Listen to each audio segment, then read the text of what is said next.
Cordial saludo para todos. Mi nombre es Yadira Duzán Cartagena, estudiante del curso Inferencia Estadística, y para esta oportunidad voy a explicar la manera en cómo desarrollé la actividad de la fase 4 de este curso. Primero tendríamos que tener en cuenta la actividad de la ANOVA y el G cuadrado. En cuanto a la actividad de la ANOVA, pues se realiza de acuerdo a los mismos datos que se han ido trabajando durante las actividades anteriores, teniendo en cuenta la base de datos del call center de la empresa pues que presta servicios de internet a domicilio, ya que se quiere evaluar si la duración en minutos de la llamada depende del asesor. Eh, Teniendo en cuenta los datos, seleccioné 15, 15 datos, 15 clientes, 5 que atendió el asesor 10, otros 5 que atendió el asesor 4 y los otros 5 que atendió el asesor 6. Esos clientes tuvieron unos minutos de duración de 22 para el asesor 10, el segundo de 22, 17, 15, 1 y respectivamente el 4 también. Esos serían los minutos que cada uno de esos clientes se demoraron en la consulta.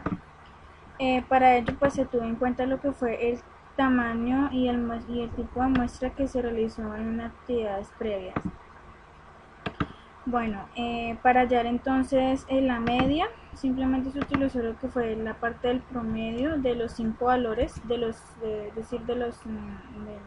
valores que nos obtuvieron de los minutos según el cliente, igualmente de la varianza, de acuerdo, y la desviación, pues también estamos hablando aquí de 5, que es el total de los datos que se nos proporciona por cada asesor, y la suma de dichos datos. Igualmente para el asesor 4 se realizó un procedimiento y el asesor 6 también. En cuanto al análisis de varianza de un solo factor, se tuvo en cuenta para este caso la opción que nos da Excel para el análisis de datos. Entonces, ¿qué se hizo? Habilité el análisis de datos. Para ello entonces tuve en cuenta lo que es el análisis de varianza para un solo factor, le di a aceptar. El rango que seleccioné fue el del asesor 10, pues desde acá toda esta columna de los 18 datos. Como tiene pues rótulos en la primera fila, es decir, estos que no tienen valores sino es un dato adicional, con un alfa que estaba trabajando del 3%, y pues pedí que se abriera en una hoja nueva. Procedientemente di a aceptar y se me abrió en una nueva hoja lo que fue el análisis de este factor. Estos cuadritos pues yo los copié aquí para tener un mayor orden en cuanto a la información. Entonces, teniendo en cuenta de que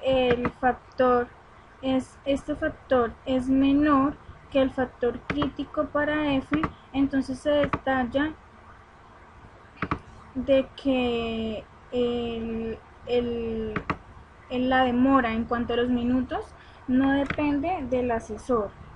Para ello entonces también utilizamos lo que fue la comparación de múltiple del Tukey. Se tuvo en cuenta los datos que me dan para el grupo 1, es decir, para el asesor 10, el número de datos del asesor 10, la media del asesor 2, sería el asesor 4, el número de datos del asesor 4, para el asesor siguiente, que es el número 6, y el número de datos del número 6. Este G de error es el que nos dan aquí en la tabla de variación, que es este mismo, promedio de cuadrados, es el 99.33, es el valor que colocamos como el CM cuadrado medio del error. Este estadístico de Tukey, pues este valor lo hallamos de unas tablas respectivas en cuanto al análisis de estadístico, teniendo en cuenta de que fueron 12 datos, los que este numerito que nos dan acá es de 12, y se hizo pues la previa estudio y pues aparecía que era un 3,77. El resto de valores pues están predeterminados y nos da que la media entre los grupos 1 y 2 pues no son diferentes, las medidas entre el 1 y 3 tampoco son diferentes, y entre el 2 y 3 tampoco es diferente, lo cual nos indica que la diferencia entre los tres, pues entre los tres asesores no hay diferencias con respecto a la duración de los minutos de llamada, así que se puede concluir de que la demora no depende del asesor, sino más bien del cliente. En cuanto al yield cuadrado, se realiza una prueba no paramétrica, pues de acuerdo al consumo del tamaño de la muestra, es decir, que se selecciona todo el tamaño de la muestra con sus respectivos datos de consumo.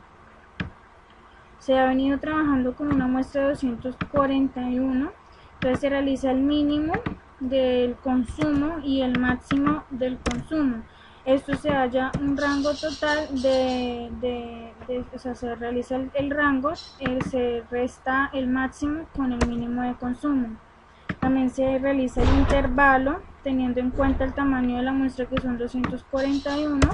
Este intervalo lo aproximamos a 9, con una amplitud también se realiza teniendo en cuenta el rango y el tamaño del intervalo. Para entonces utilizamos lo que es el estadístico teórico, que es el alfa del 3%. El K, pues estamos hablando que es el tamaño del intervalo, que es 9. Y pues la media, pues estamos hablando que 2, porque son dos datos.